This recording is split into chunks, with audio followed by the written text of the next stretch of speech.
Olá, a paz do Senhor Jesus a todos vocês. Hoje nós vamos dar continuação ao nosso propósito de oração, de 21 dias de adoração e intercessão. Hoje nós já estamos no 16º dia. E o tema da nossa oração hoje é orar pela salvação da nossa família. A gente sabe que o propósito de Deus, o desejo de Deus é que todos possam chegar ao arrependimento. Apesar da salvação ser individual, Deus quer que através da nossa vida, nossa família também venha a ser alcançada. Nós precisamos sim buscar pela nossa família, orar, levar a palavra. Se eles vão aceitar, se eles vão reconhecer Jesus como seu Salvador, isso não vai depender da gente. Como eu já falei, a salvação é individual. Então, cada ser humano vai tomar as suas próprias decisões. Então, nós precisamos sim levar a palavra, buscar, orar, interceder, porque da mesma forma que o Senhor te alcançou, Ele também pode alcançar a sua família. A gente vê, por exemplo, a história do carcereiro. Muitos gostam muito dessa passagem, né? Porque fala assim, crê no Senhor e será salvo tu e tua casa. Então, nós imaginamos que quando nós cremos, toda a nossa família vai crer. Só que nós sabemos que não é assim, né? Essa era uma promessa, era uma palavra para o carcereiro. É uma palavra que pode também se cumprir na nossa vida. Sim, é sim uma palavra que pode se cumprir na nossa vida. Só que não é só pelo fato de nós crermos. Se você olhar todo o contexto da história, fala que o carcereiro levou o apóstolo Paulo e Silas para pregar a sua família, e todos eles creram.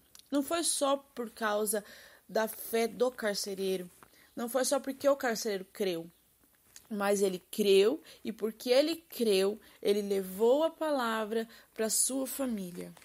Como aqui fala assim, em Atos capítulo 16, versículo 30, a partir do verso 30, diz: Depois, trazendo para fora, disse: Senhores, que devo fazer para que seja salvo? Responderam: Crê no Senhor e seja salvo tu e tua casa. E lhe pregaram a palavra de Deus e a todos de sua casa. Naquela mesma hora da noite, cuidando deles, lavou-lhe os vergões dos açoites. A seguir, foi ele batizado e todos os seus. Então, levando-os para sua própria casa, lhes pôs à mesa e com todos os seus manifestava grande alegria por terem crido em Deus. Então a gente vê que não foi só porque ele creu, mas ele creu e levou o evangelho para sua família. Sua família foi evangelizada e eles acreditaram também. Então, não adianta eu dizer, eu creio, mas eu não levo a palavra para minha família, eu não prego, eu não oro por eles. Então, talvez eu esteja pensando somente na minha salvação. E nós temos que pensar uma coisa, às vezes a gente não ora agora. Só que aí depois, quando a gente não tem mais aquela pessoa, quando o Senhor resolve levar aquela pessoa, a gente fica imaginando, poxa, eu poderia ter orado mais, poderia ter ido lá evangelizar. E aí não há mais tempo, não haverá mais tempo. Então você tem que orar agora que você tem tempo. Eu lembro de uma história que aconteceu há muitos anos atrás, quando uma moça, ela sempre pedia oração pelo seu filho, meu esposo. Meu esposo sempre falava, irmã, vem no culto da família, vem buscar pelo seu filho, né? Vem interceder por ele, para que o Senhor alcance ele. E assim, ela só vinha na igreja, mas ela não buscava evangelizar, ela não fazia a parte dela, ela só vinha à igreja aos domingos. E certo dia, ela chegou na igreja chorando e falou para o meu esposo assim, como ela queria ter a oportunidade de voltar e começar a buscar pelo filho dela, a oportunidade de fazer tudo novamente.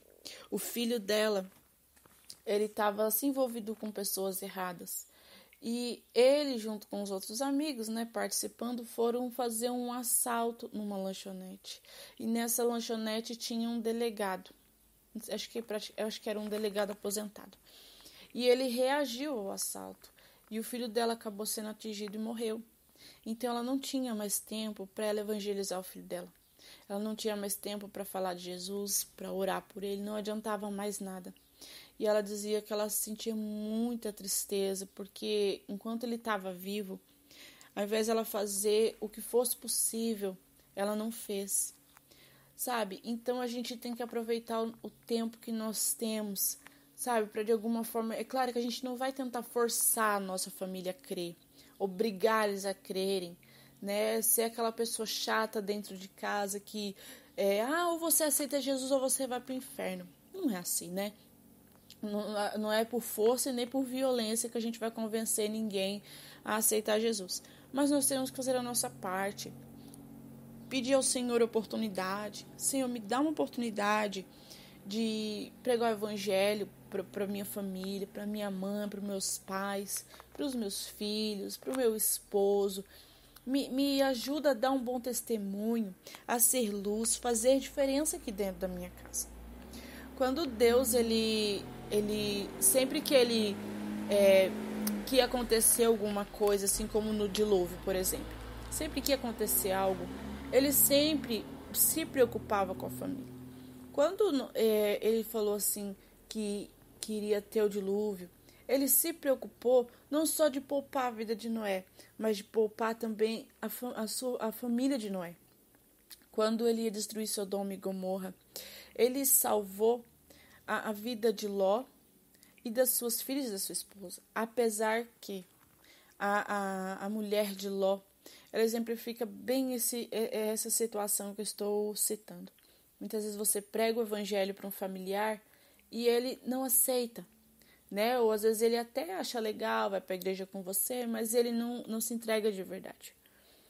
Quando o anjo foi avisar a família de Ló, quando eles foram tirados de Sodoma e Gomorra, foi retirado Ló, suas duas filhas e a esposa, mas a mulher não resistiu o desejo de olhar para trás e acabou virando uma estátua de pedra e não foi salva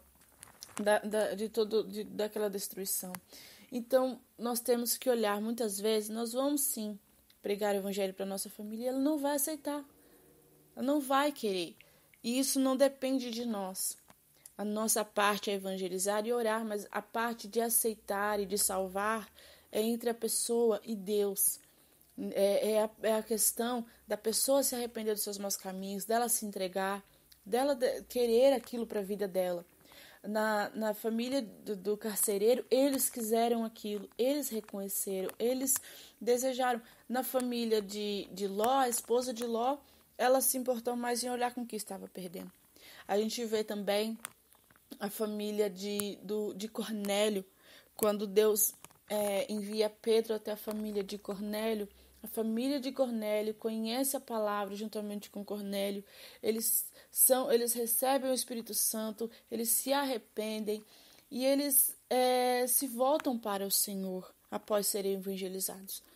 Então, nós precisamos entender que a salvação não vai depender de nós. Porque eu estou na igreja, toda a minha família vai estar.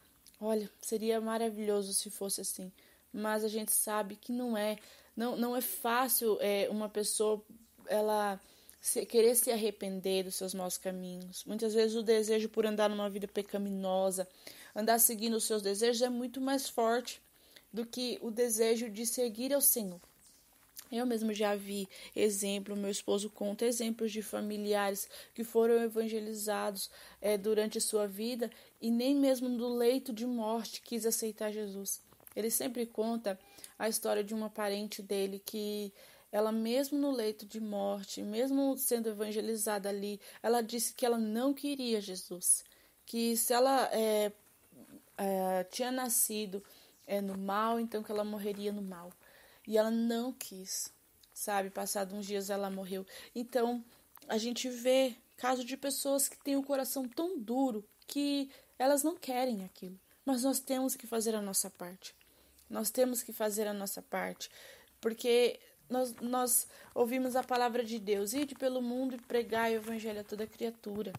E às vezes a gente se importa mais em pregar o evangelho para as pessoas lá de fora, e não se importa de pregar o evangelho dentro da nossa própria casa. Nós temos que entender que o nosso ministério começa primeiro dentro de casa, que é ali que Deus quer começar a usar você. Então, peça oportunidade ao Senhor. E nós também vemos que a palavra de Deus, da mesma forma que o Senhor ele quer salvar a nossa família, não só nós, mas também a nossa família, nós também vemos que quando o juízo de Deus vem sobre uma casa, da mesma forma que a salvação pode vir, né, para uma família, para uma casa, também o juízo dele pode vir sobre uma casa. A gente vê o caso do sacerdote Eli, que ele além de não estar educando seus filhos, estava deixando seus filhos se corromperem e não estava mais cuidando da sua família como deveria. Estava sendo um pai ausente e imprudente, além de um servo imprudente. Ao invés dele estar cuidando do templo e das coisas de Deus e ensinando seus filhos o caminho que eles deviam andar, ele estava sendo imprudente. Então, quando o juízo de Deus veio sobre a casa de Eli, veio sobre Eli e seus filhos. Então, nós temos que ver, será que eu quero que o juízo de Deus caia sobre a minha família? Ou eu quero que a bênção, que a salvação dele venha? Então, eu vou orar, eu vou buscar. A gente já falou tantas vezes aqui sobre a importância da nossa oração de intercessão, que Deus ele se agrada quando nós oramos e intercedemos por alguém. Através da nossa vida, nós podemos alcançar outras vidas através da nossa oração e também do nosso evangelismo, de pregarmos a palavra. Amém? Então eu creio que Deus ele pode te usar como um canal de bênção para alcançar outras vidas. Que Deus pode alcançar aquele seu familiar que você diz, poxa, esse daí não tem jeito, olha a vida que ele quer viver. Se Deus alcançou a gente, Deus não vai alcançar o outro. Deus, ele quer, como a palavra de Deus fala lá em 2 Pedro, diz assim que o desejo de Deus é que todos cheguem ao arrependimento, que Deus ele não está tardando em voltar, que Deus não tarda em fazer as suas coisas, mas que o desejo dele é que todos possam chegar ao arrependimento. O desejo de Deus é que a sua família possa chegar ao arrependimento. E esse deve ser o seu desejo, de levar a palavra para a sua família. Amém? Que Deus abençoe. Espero que Deus tenha falado ao coração de cada um de vocês, em nome de Jesus.